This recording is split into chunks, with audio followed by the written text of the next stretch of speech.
Attention, everyone. Hello, hello.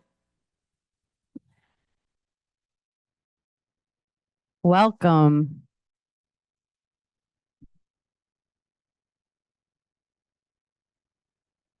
Good morning. Good to see all of you here. Welcome to the Signs of Hope Symposium on the Claggett Statement and Deaf Theology.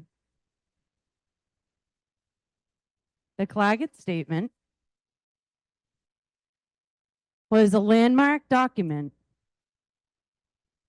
drafted in 1984 and promulgated in ASL and written English in 1985.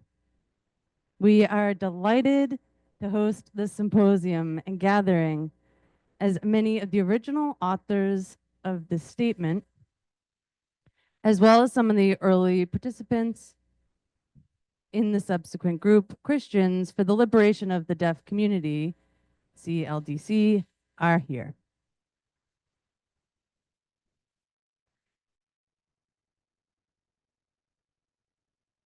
There is an old phrase, never meet your heroes. But I am delighted to finally meet some of mine. As the Claggett Statement was a huge discovery in my own personal growth, in deaf identity, and theological thinking. It was an honor to see this group begin its reunion as we arrived yesterday. I'd like to thank the McFarland Center for Religion, Ethics, and Culture for their generosity and hospitality, and my co-organizer, Dr. Audrey Sia, for all your hard work in making this possible. I'd also like to thank Dr. Christopher Tester for his work in arranging our team of interpreters for this event. And so, with those thanks out of the way, we have the opening panel here this morning, and we are going to begin our time together by watching the ASL version of the Claggett Statement without voice interpretation. So you do have the written English statement in your purple folder if you'd like to follow along with that. And we are going to watch it together, and then after, we will introduce the panelists. So if you'd like to follow along again, the written English is in the folder. So here we are going to now watch together the Claggett Statement.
Oh, we had 10 people as a part of this group. Unfortunately, some of them are not with us.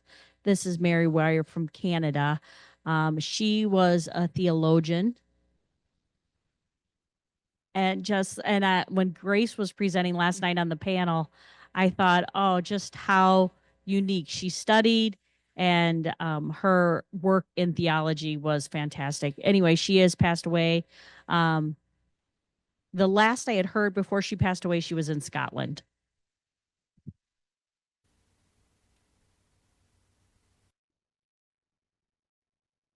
Okay, everyone, please come down, make your way.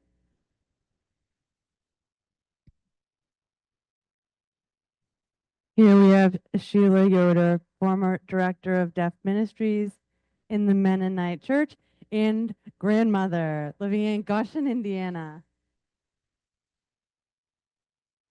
I'm usually one of the quiet ones. How am I one of the first ones on the stage? I am retired now. My husband and I live together. We've been married for 44 years. We have 3 grandchildren and live in Goshen, Indiana.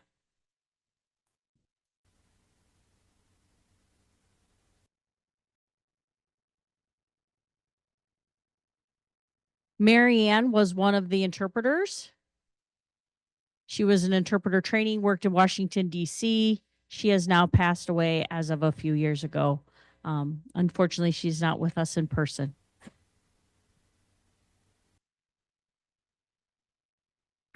Bill Miller, where are you? Come on up.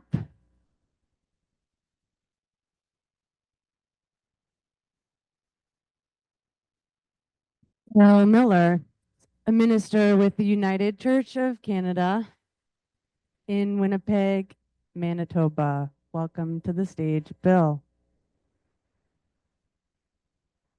I worked for the Deaf Church for about 14 years.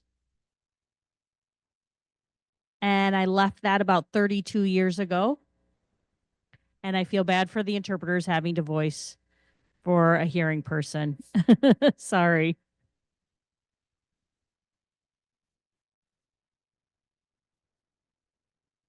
After I left that work, I helped in various deaf ministries and worked in transition to different church work with translation groups, working with different languages, and we all work together.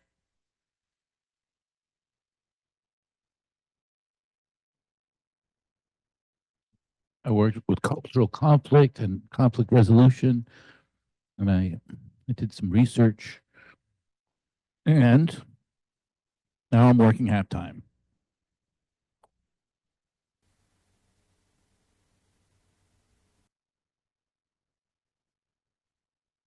Reverend Susan Masters, come on up. Reverend Susan Masters is a transition minister with the Evangelical Lutheran Church in America in Minneapolis, Minnesota. Hello, good morning. My name is Susan. And you're right. During the writing of the Claggett Statement, I was part of the interpreting team. At that time, I was also attending seminary, and I became a Lutheran pastor. I now live in Minneapolis, Minnesota. I'm very honored to be here.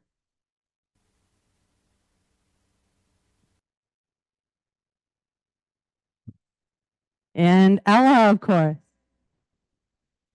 I look at that video and I think, well, that's my granddaughter up there. Because at that time I was 30 when I signed in this video, and my oldest granddaughter is now 30. So I'm thinking, wow, what has happened in the last 40 years? I am a retired teacher, but still working with some sign language curriculum. I have 5 children that are raised, 14 grandchildren, 3 great grandchildren.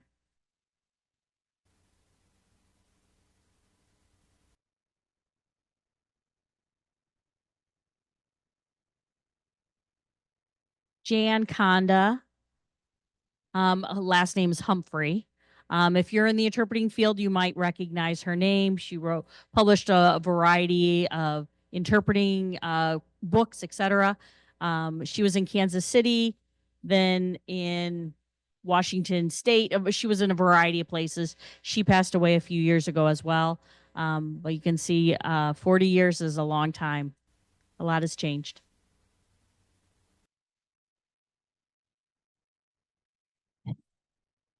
Patrick Graybill, please come forward and join us.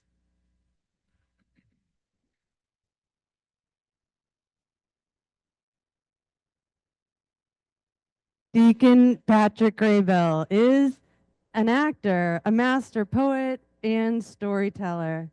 He is a Catholic deacon of the Diocese of Rochester, New York for 43 years. Is that right? 43 years.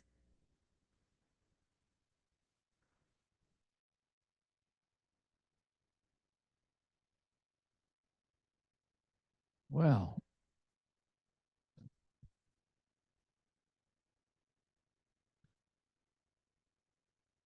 42 years. Oh, I was 42 years old when this was made in 1985.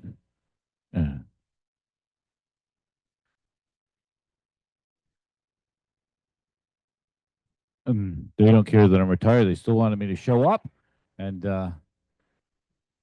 sign. I worked with a deaf priest, and then he retired and moved. He moved to Florida. Oh, people ask why I don't go to Florida because I'm retired. And why do I stay in? Well, in Rochester, there's no hurricanes, there's no floods, so I decided not to go to Florida in my retirement. We have some snow, but I can accept that anyways. My point is, I'm happy to be here with you all, and I love you.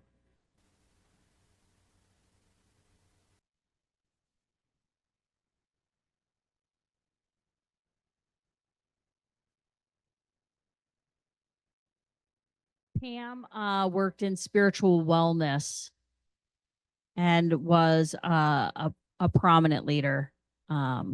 So she started those deaf ministries. She is suffering from some illness, so she's not well. And Charlotte Baker Shank.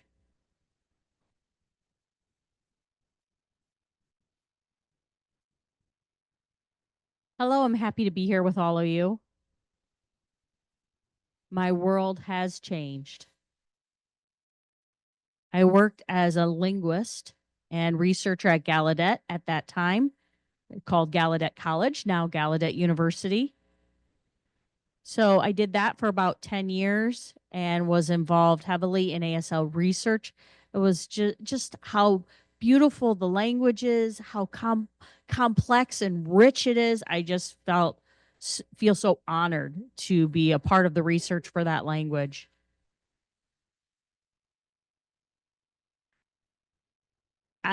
I was so surprised to see how I didn't understand how many people in the hearing world didn't respect and understand the richness that ASL is. The linguistics research lab at Gallaudet at that time is now closed. It closed down in 1984 at the same time at this statement, because those who were doing the research found all these stories and were bringing that to the attention of the hearing world to challenge their way of thought. But unfortunately, hearing culture won out, eventually closed the lab. So I do work in church work as well for about 10 years at that time.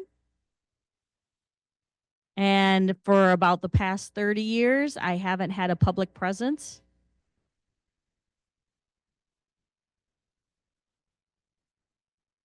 I work in, my husband and I live in a senior community. So he's back here with us, just helping to develop and run various aspects of that community. And so, but I live at my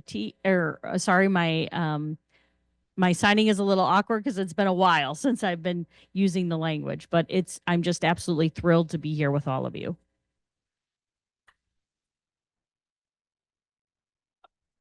So this is the original group. So the Claggett Center is located in Maryland. We had additional deaf people. 2 of them are here, and I would like to introduce them. I'd like to call them on stage. We have Judy and Father Ray Fleming.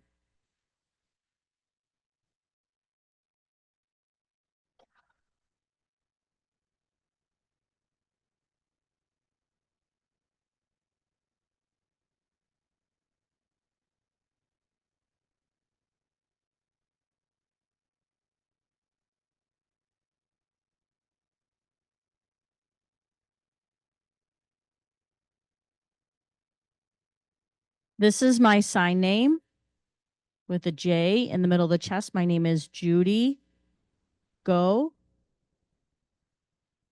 I was there at 1983 and worked with this group had invited me to be a part of this. I was thrilled to be in the DC area.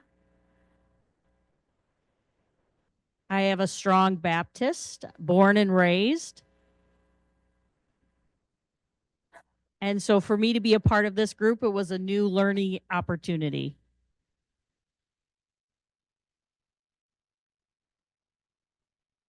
And at the end of the day, we would discuss, and it really helped me process all the information that was being shared and taught that I had learned from my Baptist upbringing. It really opened my world to just see just beautiful women with a beautiful heart. And my Baptist upbringing kind of slowly faded. I am also a mother and grandmother of a number of grandchildren.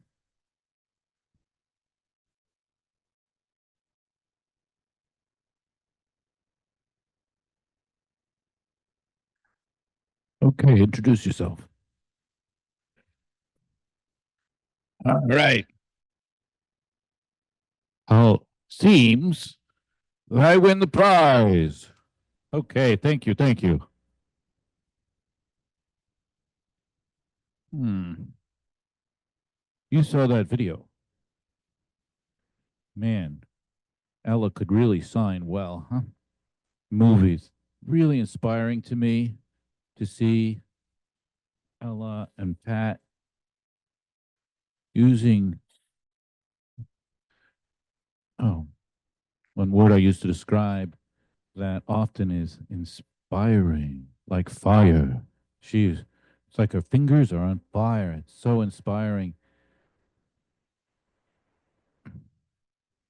I know. I was an odd bird growing up. I grew up in a deaf institution and grew up in this hearing world.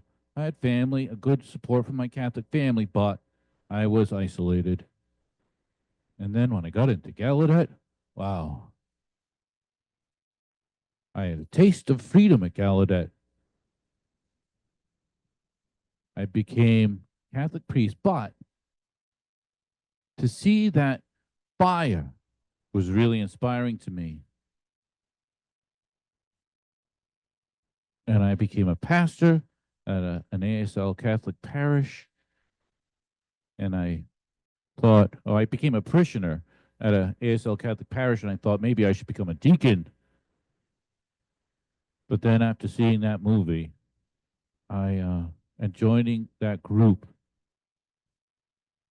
I really thought to myself, I can become a priest. And I can become a leader in the church. What is the role of a priest? Well, I think I more and more understand the importance of all of us are called to a vocation. Through our baptism. The most important sacrament is the sacrament of baptism. Yes, there's different signs for baptism. What do you prefer? Oh yes, this one, sort of like dunking or the water on the head by tinction. Oh, yesterday I saw 4 people in the panel, and they each had a different call from God. Baptism is the beginning of the call for each person, and all people who are baptized have a call. Now, a little off the point. Sometimes I'm a little embarrassed because once in a while, in the Catholic Church, we don't do baptism by immersion, and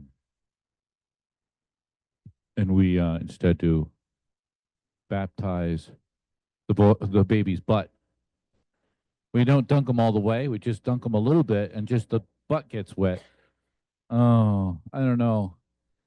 I don't think we do that right. But anyways, I, as a priest in a deaf church, have experienced challenges. It's not only deaf churches that have challenges. Hearing churches have challenges too.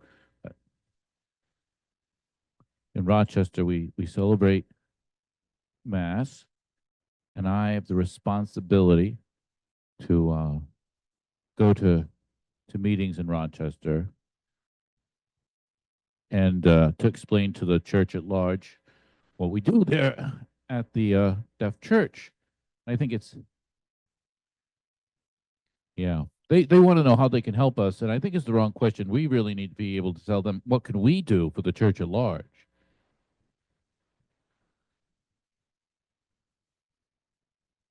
So I represent the group at a conference, and boy, I look around here, I think to myself, boy, do I need support? I would just break down. People come up to me and say, Father Gray, why do deaf people hate hearing people? Ay, ay, ay. How? That's how people interpreted the Claggett Statement.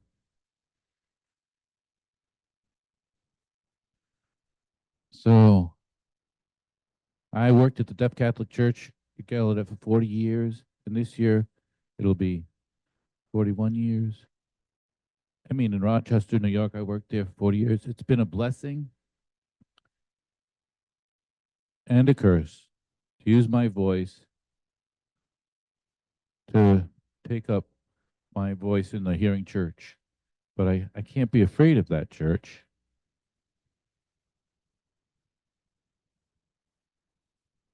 Yeah, there's different people who understand the sufferings that happen in the deaf church and all the losses. So anyways, in 40 years, the bishop, 4 years ago, the bishop asked me to become the pastor for an African-American church in Rochester, New York. He asked me because he respected my way of interacting with various cultures. Look at this. Boy, do I cherish these people. Thank you so much.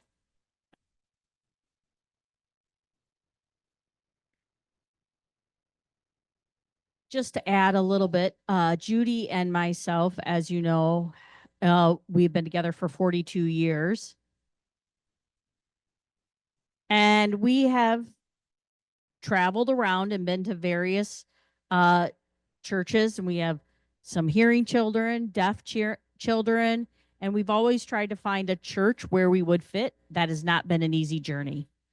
But that Claggett Statement just really has been the boost of energy that we need.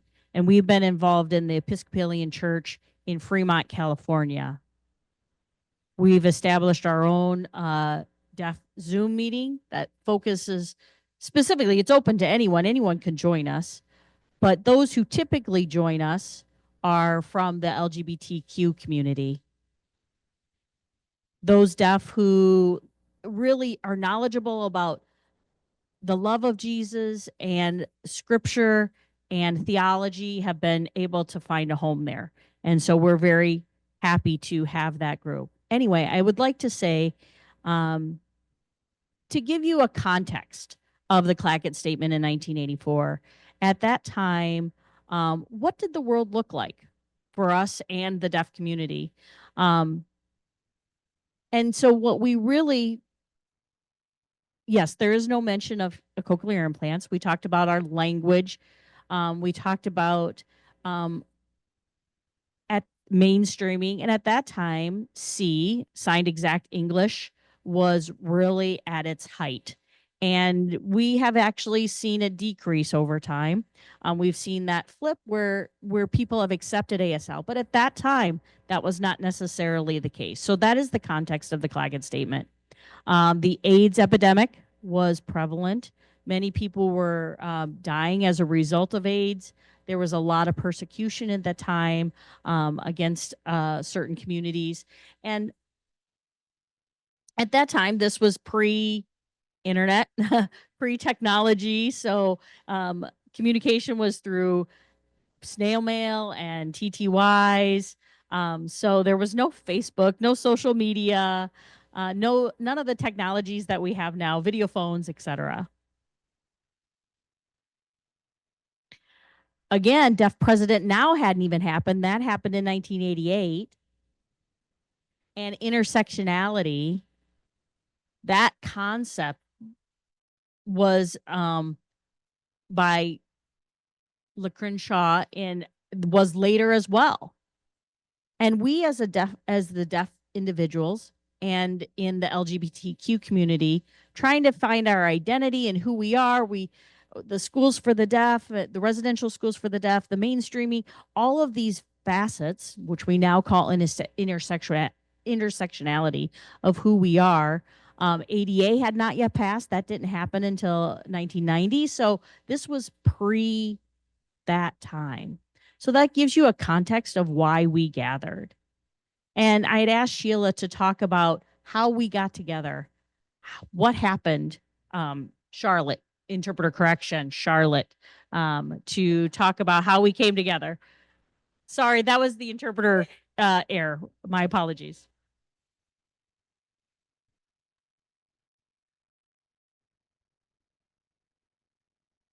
So my name sign is Charlotte.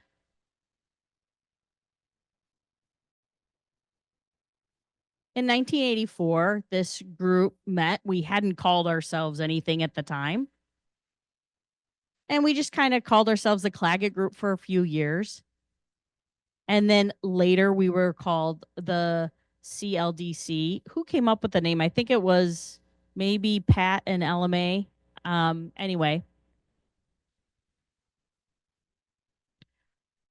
So funny story. This is just a little off topic, but this is my husband, regarding my husband, 1984. He's sitting here with us today.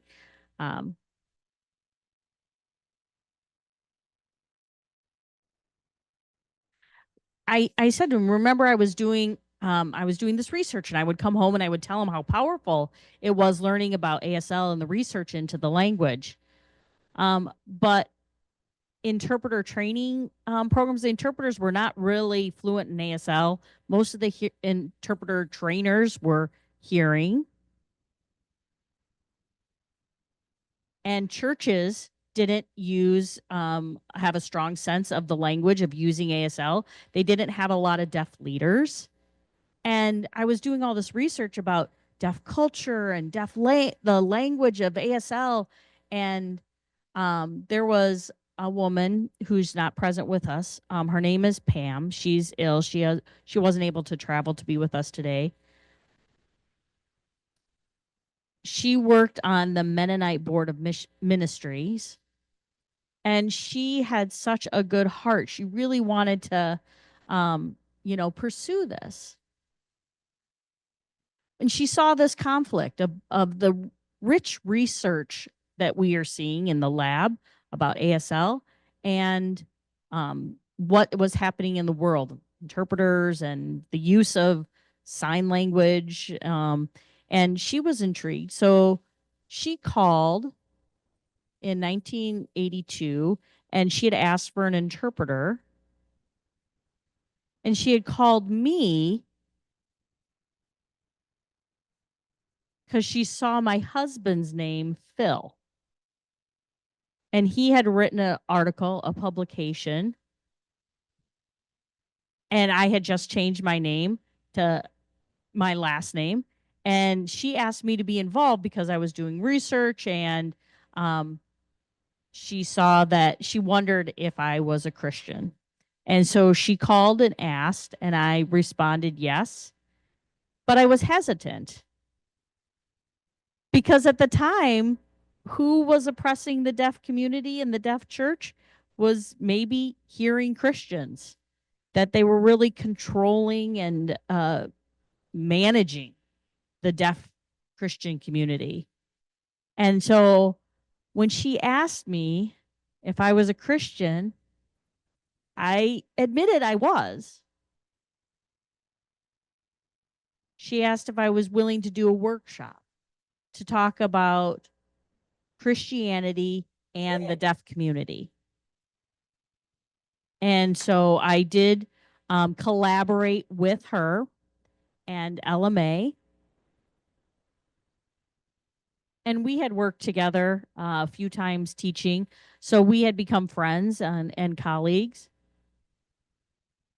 The workshop was in 1982, and I would say that was the seed. It was the seed for me, and I think it was the beginning of really starting that dialogue of seeing the struggle and the disconnect between the language and really what was happening in the world, and really wanting the language to be free and used and to know the meaning of suffering. Now, Pat was working on the Green Book and doing different research. And of course, that was published. And now we call it the Green Book. So Pat was involved in some of the filming for that book. So I got to know Pat that way. And I met Bill. I think he just showed up.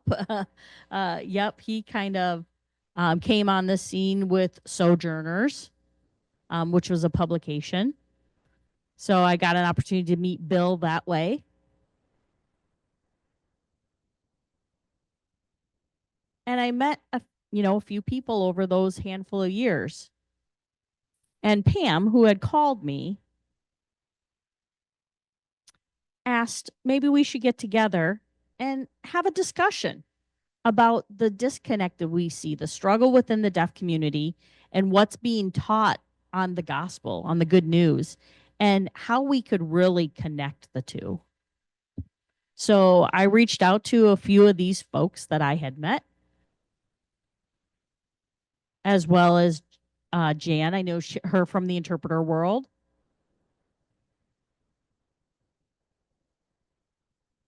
And Mary as well.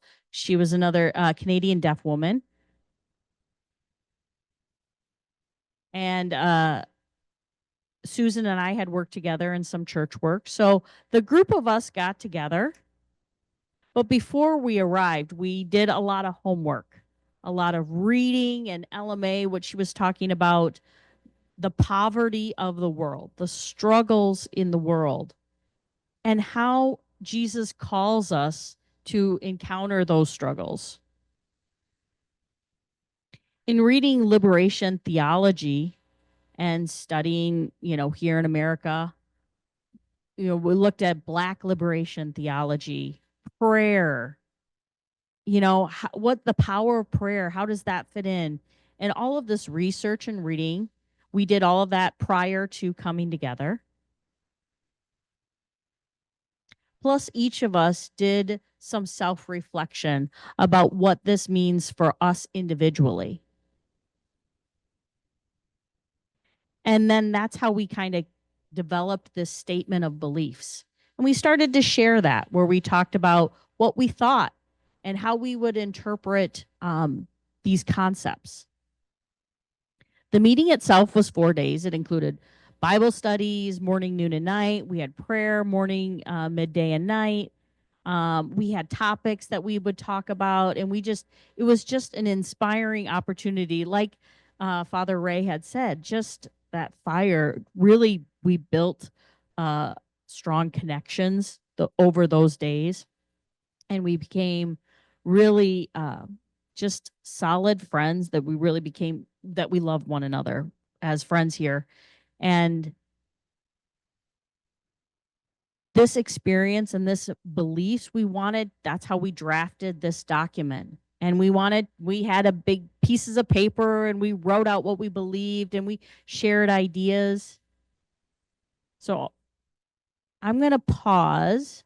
And Pat, what's your experience during those meetings as a deaf person? Could you share your experience?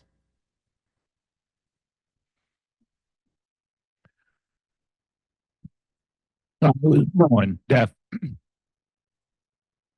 I had a hearing mother and father, and were five, and they had given birth to 5 deaf children.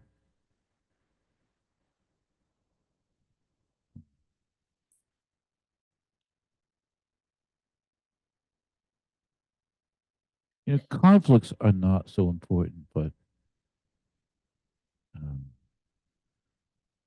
English was something to show that was important. We had a playroom, and in my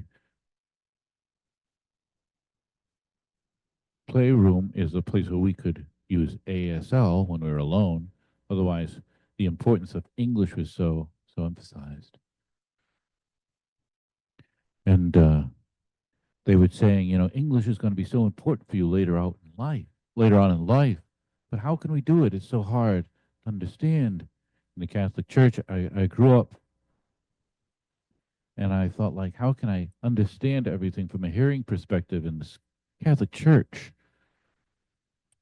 So later I became a deacon, so many years ago now, and still I thought, how can I meet their expectations?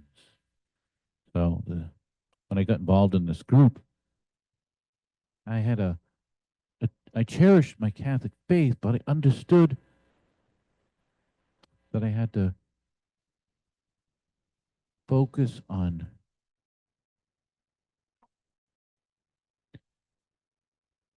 as a Roman Catholic person on deaf Catholics, on ASL, on the language, on, you know, something I never saw in my church growing up. And I woke up, I had a special call. So as time went on, I thank God that they asked me to be a part of this group. Like Peter and Paul, they wanted the Gentiles to know the Christians. Paul felt called, but so did Peter, and he had a vision of that made him understand that Jesus wanted Christianity for all. He wanted the gospel to be shared for the Jews and the Gentiles, especially. I thought, especially for me, my role was to free the deaf Catholics, man, woman, whatever, to free them.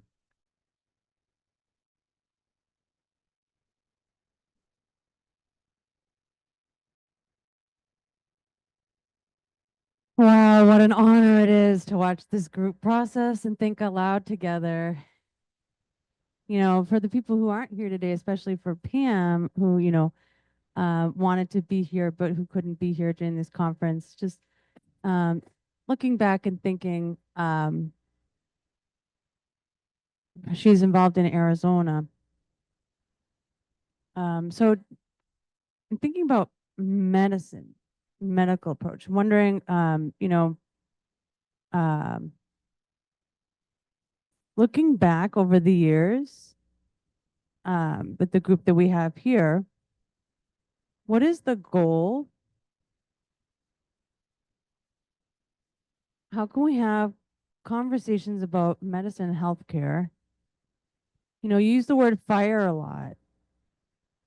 Okay, interpreter correction. So there's this the pathological approach to deafness that has been with us historically, and that, you know, that wasn't really necessarily addressed in the Claggett Statement, but I'm wondering about what are your thoughts about where we are now and where we've come from, and where do you feel that the Spirit is, the Holy Spirit is in this conversation? You know, we want to keep moving forward.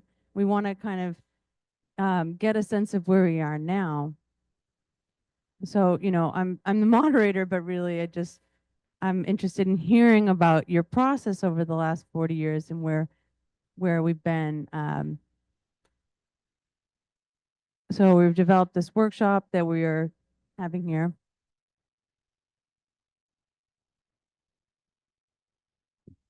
So at that time, it was very powerful in 1985 when you closed that work and you transitioned along your way over the last 40 years to see each other again. It feels like in many ways you're picking off right where you left off, which is really the movement of the Holy Spirit, right? And really powerful to see how God has brought us together today. But so just trust yourself. And I realize that there is a process and it will happen. You can see it living out here in front of us. So just willing to surrender and be open to the movements of the Spirit. So those fire that was ignited at that time and lit over the years, how did you work through even obstacles and challenges that presented to you along the way? I'm going to stand or sit. Can you? Quiet. Come on, my students. All right, fine. I'll stand. Okay. All right.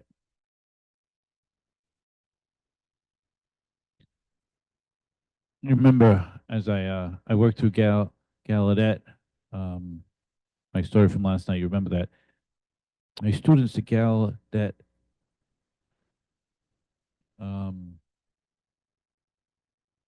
he was one of my students. He grew up in Kansas.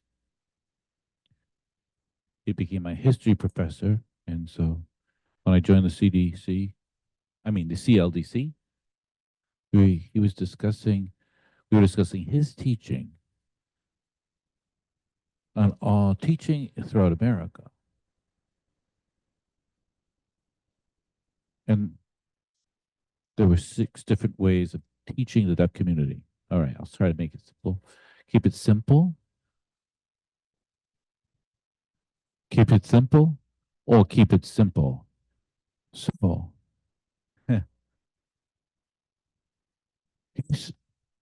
That's what my teacher said, and boy, that was irksome to me. There were 6 more ways. Repeat, repeat, repeat, repeat. I guess the hearing people don't think we're too smart. That didn't sit well with me. And the fire increased as I learned more about this. And more things came about to make me really upset.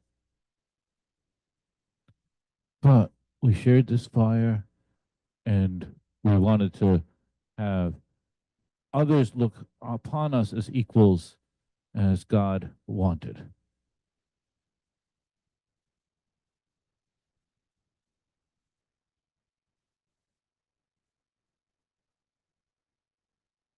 Some of you, I want to add, based on what we did when we wrote the Claggett Statement, the difference between talk and action. So we had these ideas and these concepts, and we brought together a variety of things. Do maybe some of these folks here want to share what you did as a result of that conversation many years ago?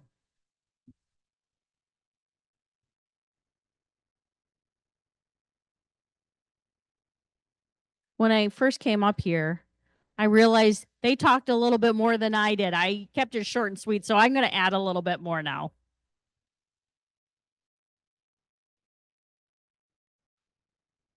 Pam was a really good friend of mine. We had grown up together in the church, and apparently I lost my name tag. I've lost my identity. Anyway, Pam became director of deaf missionary, and I was a chaplain. Sorry, I was of the.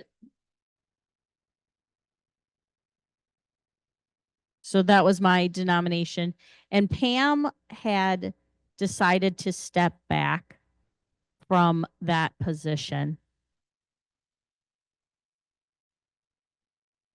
And was discerning who she would invite to replace her. And she had advised the leadership that Sheila, which is myself, and she said, why don't we invite Sheila to be the new director? And I was very nervous about this, but I felt like God was giving me the encouragement to do it. He said, do not be afraid. And the first thing that happened was the meeting with this fantastic group of people. And I felt like I didn't quite belong. Their scholarship, their study, their experience, the green book with Pat, and I'd watch Ella May do her poems and Pat do poems, and I was like, oh my goodness, how could I even be a part of such an amazing group of people? I did not feel worthy, but I did feel like God was calling me. And Pam, and you know Mary. Oh, you know the scripture of the story of Mary and Martha in the Bible. And I am definitely a Martha. And Pam is a Mary. She's a ponderer, a thinker, a reflector. And I, not so much. So I'll get to my point, Ella. So while that meeting was happening, when it was all finished, it came kind of on my shoulders to figure out what to do to carry out that Martha part. Where we were going to have meetings. What do we need to do to follow up on this? Financing this type of effort. And so I convinced our larger boards that this was an important task. And so that was kind of my role.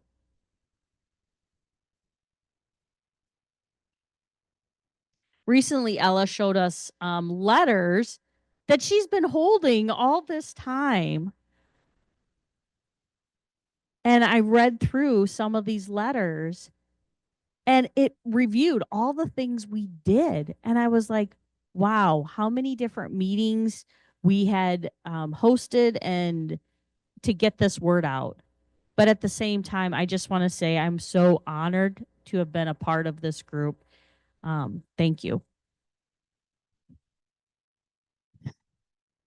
Yeah, so different things to share with you. So one of the exciting things about this, obviously it's an important moment for everyone here.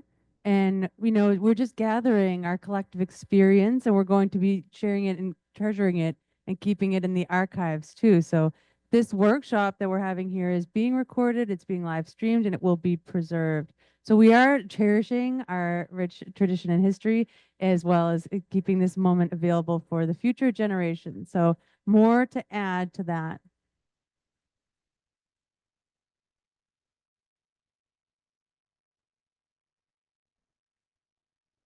I'm Judy, and I had mentioned that I have a strong Baptist background. My ex-husband was a pastor, a Baptist pastor, not Southern Baptist, not American Baptist. He was an independent Baptist. He was fire and brimstone kind of preacher. And that did scare me a little bit. But that church focused so much on liberation for the hearing people. But they forced the deaf people to contribute towards that mission, to tithe. But none of us had jobs. And it's so interesting that, you know, we weren't necessarily strong members of the church. We didn't live comfortably. We were non-paying members, but we were still required to tithe. And I met Ella, and I went to the CLDC, and I had that fire within me of that felt like this was unjust. And the difference between salvation and liberation at that time, I had a strong there was a strong resistance to liberation. And I really wanted to emphasize that, because in Baptist teaching, it was solely on salvation. Did they really understand what they meant? No, but it was really what they preached about. And it took a few years to really help me understand, to really choose that it was my choice, my spirituality, to be able to understand the difference between salvation and liberation.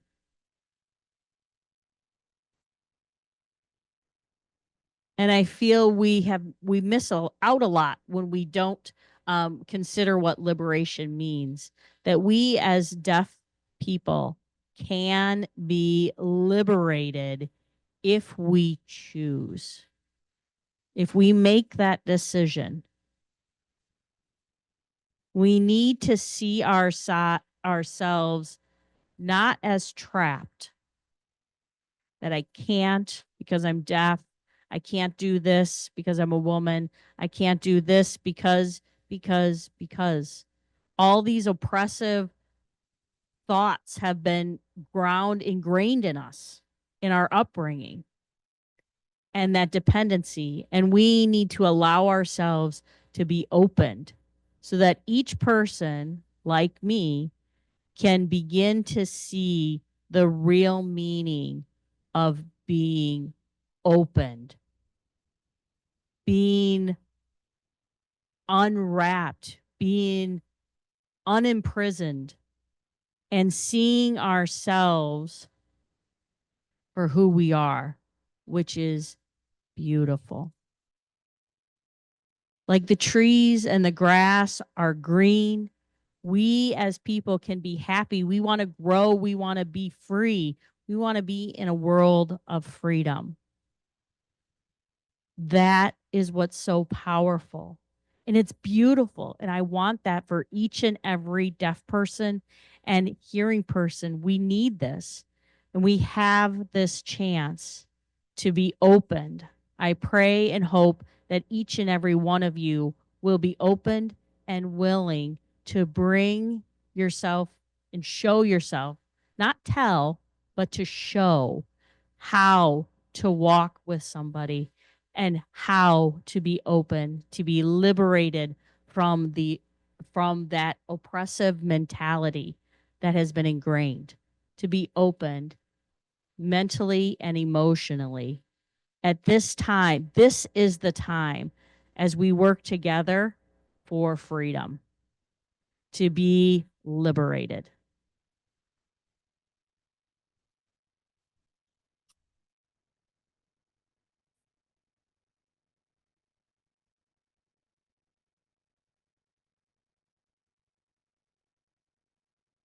We need to be mindful of the time. We can keep going. We have about a little bit of time left. We want to leave some time at the end for question and answers too. So we have a little bit more we can say. Couple things. The first two meetings, 1984 and 1985.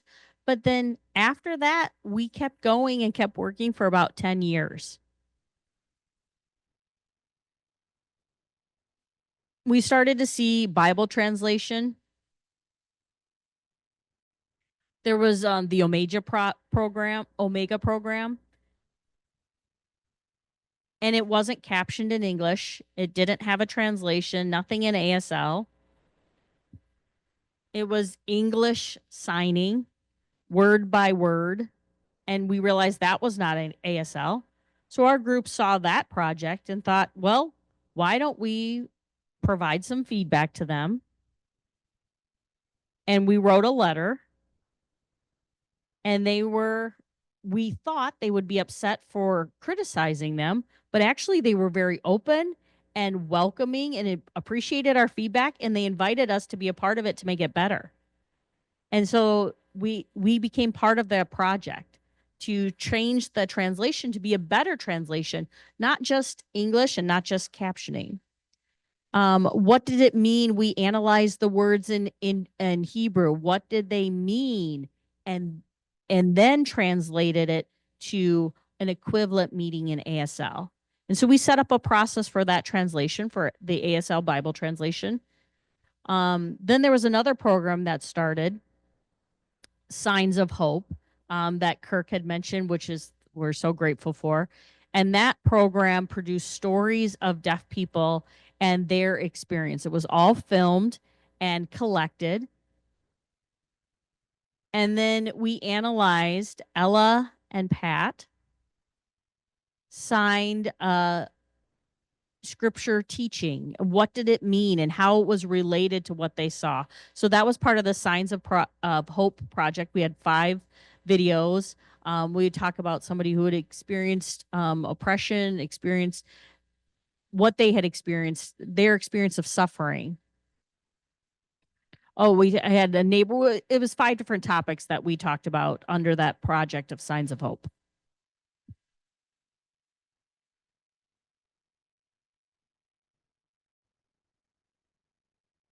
We all had our own internal conflict because we're all people, right? We all have our own, like, it was hard intersectionality. Of course, how did we all get along? How did we all process this? It wasn't always easy, and it did require quite a bit of self-reflection. And we had to bring people who were really knowledgeable about that to help us evaluate ourselves and to kind of mediate some of our thinking and our conversations and our thoughts. And every time we got together and met, we did a self-evaluation multiple times a day. And then at the end of the day, we would step back so that we could just have some time to reflect on each of our individual roles. Why am I feeling conflicted? Do I feel like I'm not being completely honest? Or with somebody else, we'd always be able to have some self-reflection, and that really built our community.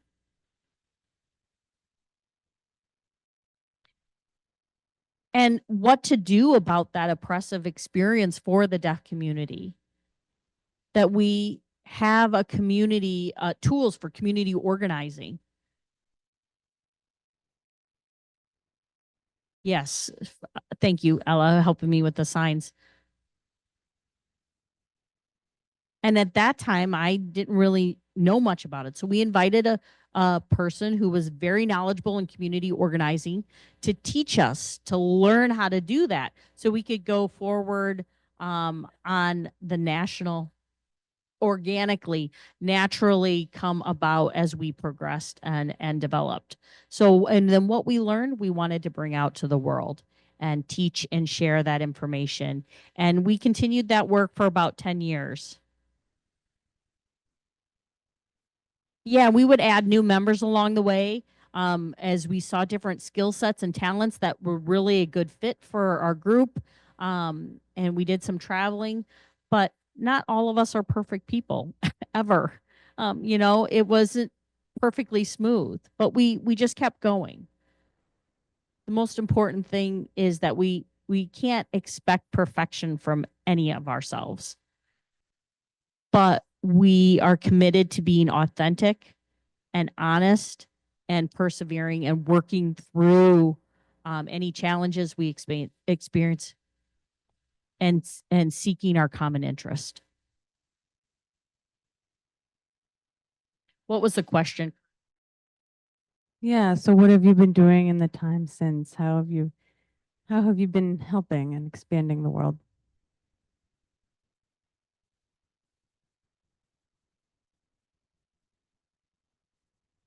Sure, I'd like to share with you a few stories from my time in ministry. So I'm a Lutheran pastor, as I mentioned. I've been doing that for 30 years. And for the first 15 years, I was involved in deaf ministry. In the last 15 years, I've been involved in a mix of ministry to both deaf and hearing people and also counseling work as well. So looking back on my first deaf church experience that I was involved in, I remember when I first started getting into it, and I had, the feeling and experience of, working with the hearing church, of course. But then over time, as I got to know the people and the place, and I was trying to figure out what kind of worship would really fit with the deaf experience and the deaf identity. And at first, people said, yes, of course, we love it. Yeah, yeah, this is great. This is great. And then later over time, as they got to know me and they got to trust me and they felt more comfortable with me, then they, remember during a meeting one time, oh, not during a meeting, excuse me, interpreter error.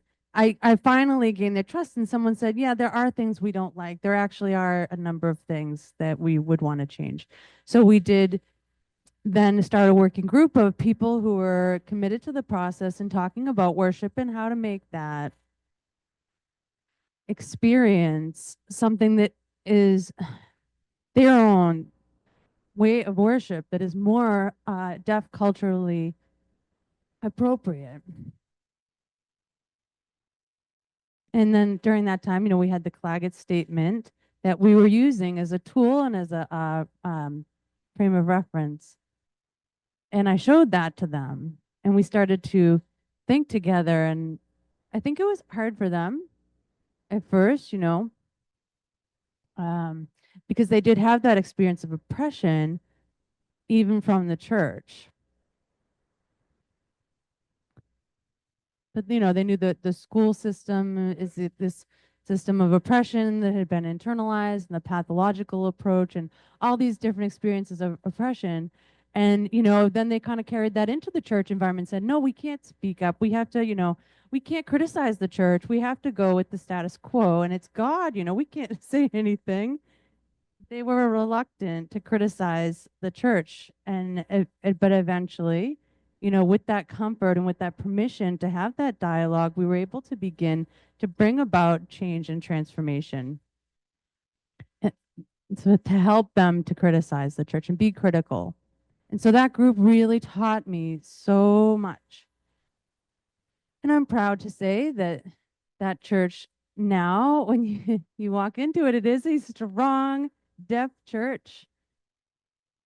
The sign language used there is beautiful and it is strong, and they have drums. They have a way of worship that is a deaf-friendly way. They have light incorporated, such as candles for prayer time and things like that. So we have really thought long and hard about how to incorporate those elements.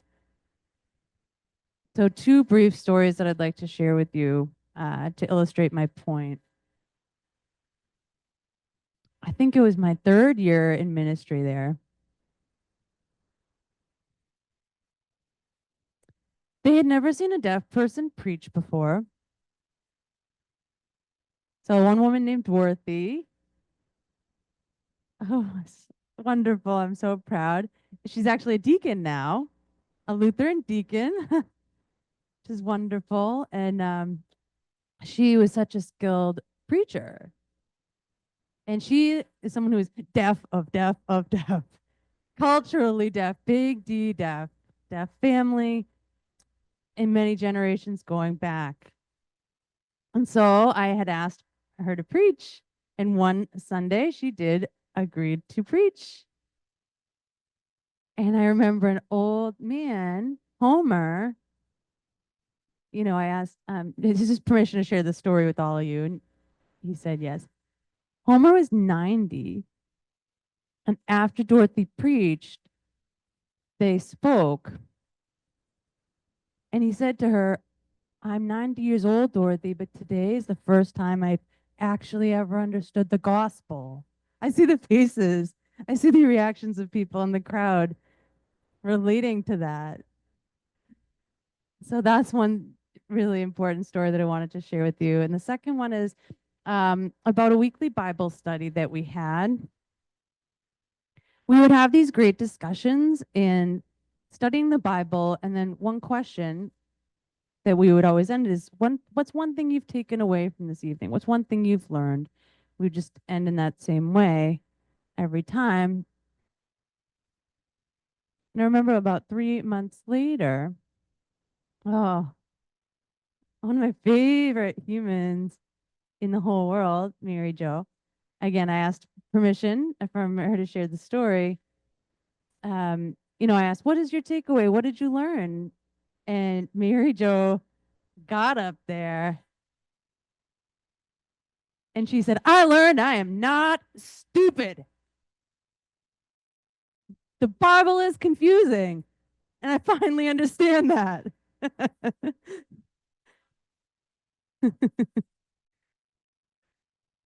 So for me, for all of us here, when you ask what's been going on in the last 40 years, to me, that really, sums it all up. It's a human story. And when I think about all of these people up here and all the experience that we share together, we have people who are scholars and linguists and theologians, and I can understand it all. In my work, I just love the everyday human stories that I see in the deaf community. And I'm just so thankful for the deaf community that have allowed me to be a part of that world. I'm so thankful.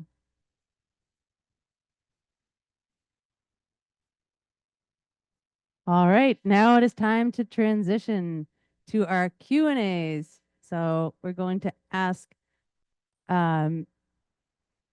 this is the 40th anniversary of the Claggett Statement. As we've mentioned, you think about the number 40 is an important number, right?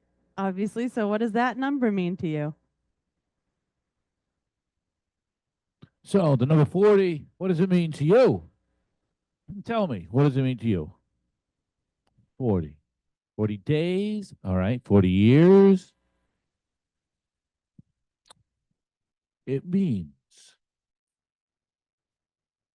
a time, a satisfying time, a full time, a time of fullness, a time where things have come to fruition. So we started all these words with all these ideas put down on a piece of paper. That's what we did first, words on the page. And then we tried to change all of those into English. And then third, we tried to make those words become fluent ASL. And fourthly, those words became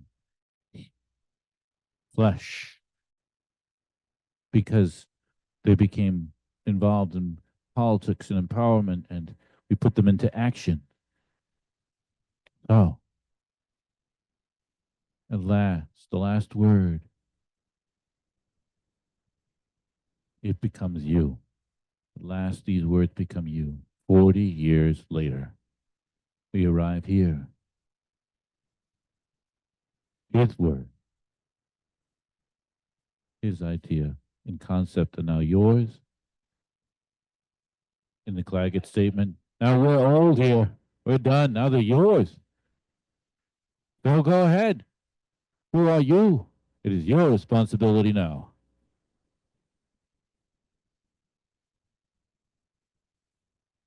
Right? So we talk about 40 years, there's a lot of symbolism to the 40 years, 40 days in the desert. You would think about all the ways 40 comes up.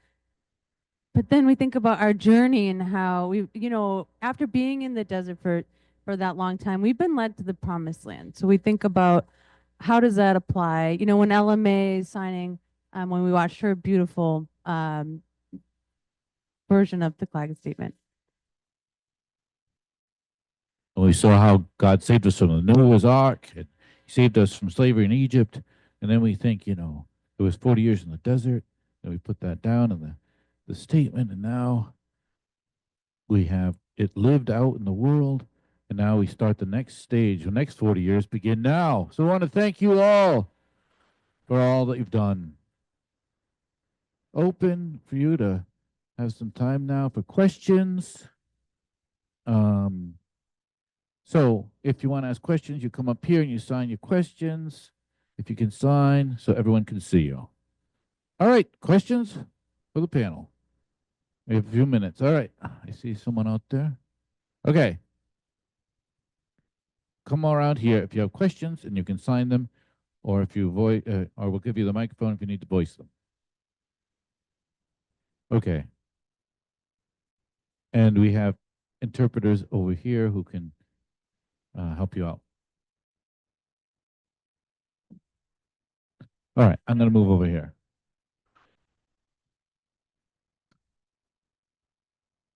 Can you see me okay? I can see a few of you. What's your name? Oh, you mentioned sojourners.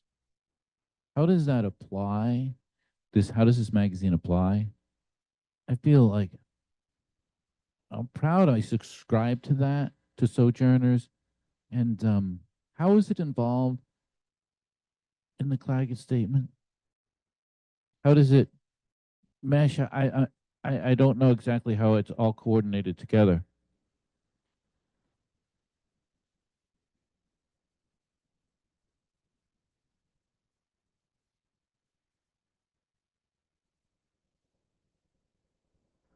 Um, so the Claggett Statement is related in what way to the publication?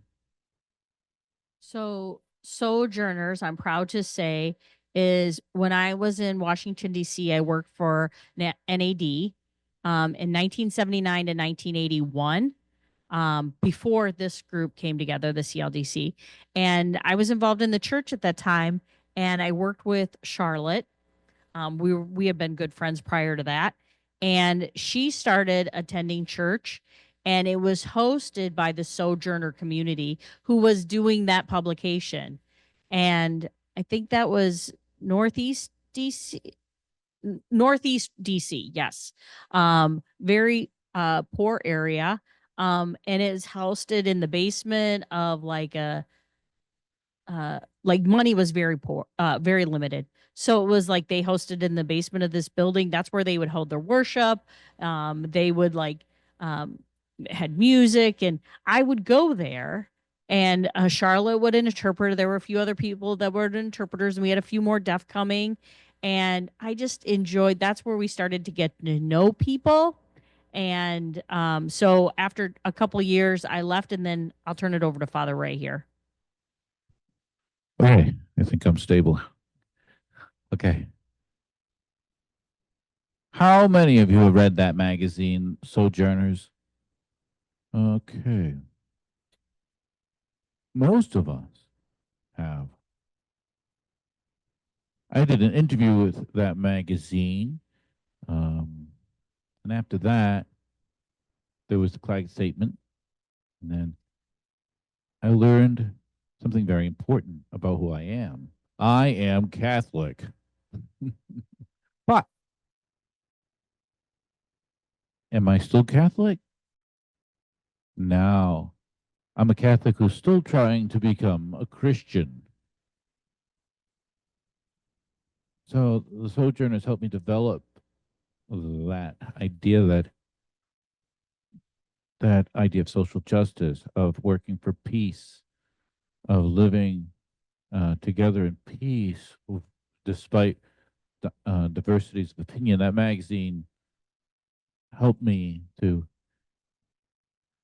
address racism in the Catholic Church and to face these conflicts and these issues.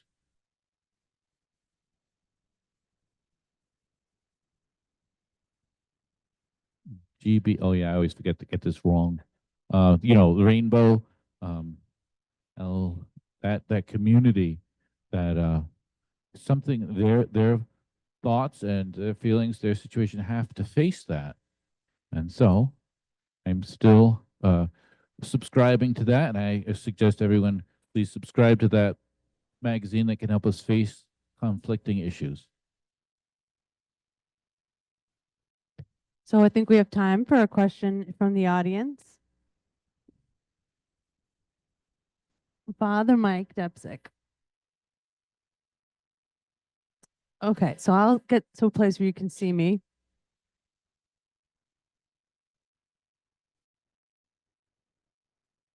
Sure. So Ella mentioned that back then it was a different world than the one that we're living in, and now we are in a different world. And we have many changes that have occurred in the deaf community in the time since then, in the past 40 years. So I'm curious to hear your perspectives on what are the challenges today that the deaf community faces, and how does that relate to the Claggett Statement that we're still there? Any responses to that?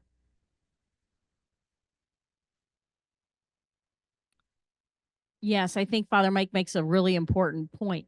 Yes, the change from 1984 or 1985 till now, there's been a lot of positive changes, especially in the language, which we mentioned already for ASL.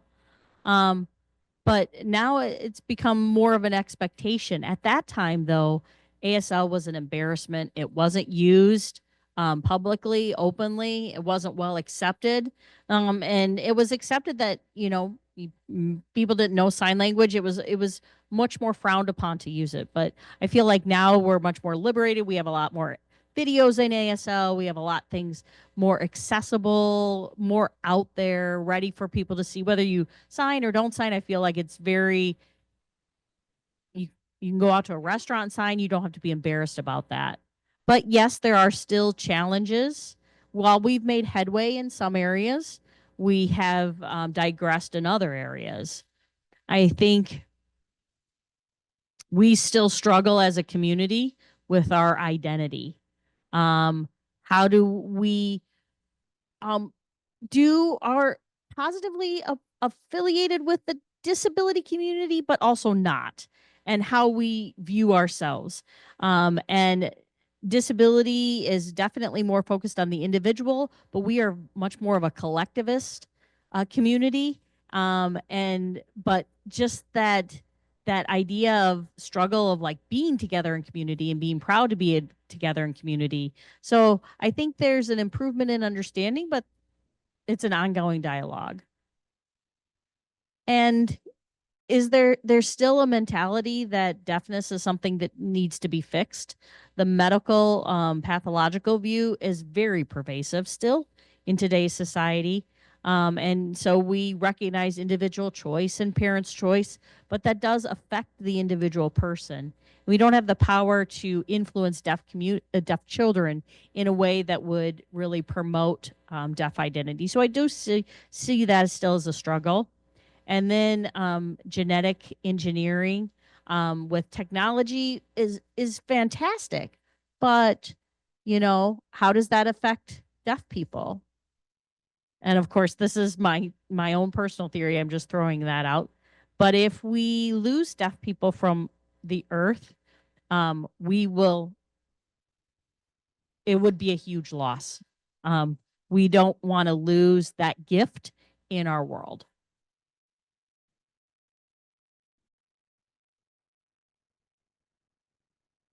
Sure. So thinking about where we are today in 2025, we have a lot more deaf leaders in our churches, and that is really cool, but we don't have enough yet. So, I'm speaking my perspective from the Lutheran world, of course, but we don't have enough leaders yet in the seminaries who are preparing people and training people for this work in deaf ministry. They need to accept deaf applicants to be formed. And, the question is, are we providing the access that will enable that future generation of deaf leaders? So we need to meet deaf people on the way where they're at. And for me as a hearing person, I think it's a beautiful and a good thing to be a pastor. Oh, I think I'm pretty good as a pastor for the deaf community, but at the end of the day, I am a hearing person. So that, am I going to totally get the deaf experience? Am I going to understand your lives? No, not entirely. I have my limitations because I am a hearing person. And when you have that deaf pastor who has or a deaf deacon who sees the world through those lenses, then they are going to be above and beyond what I can do. That is going to be a much better thing for the deaf community. So another thing to mention is that I see deaf theologians on YouTube and deaf theology.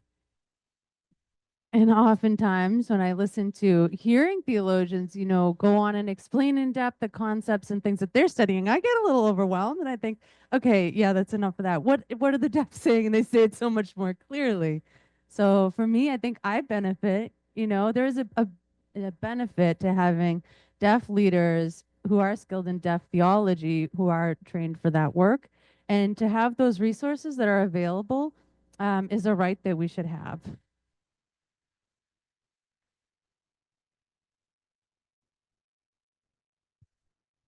One important thing when we look at the changes in the church, deaf and hearing church in the American general, before we had, did we have a MAGA church before? Well, boy, do we have separation, varying points of view. So what do we do about that going forward? Well, very important that the deaf people show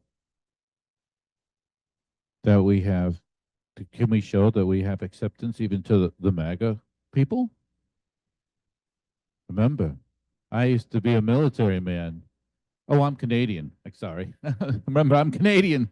So America seems to be against me right now, but no, don't worry about that. You know, your role is very important in the church.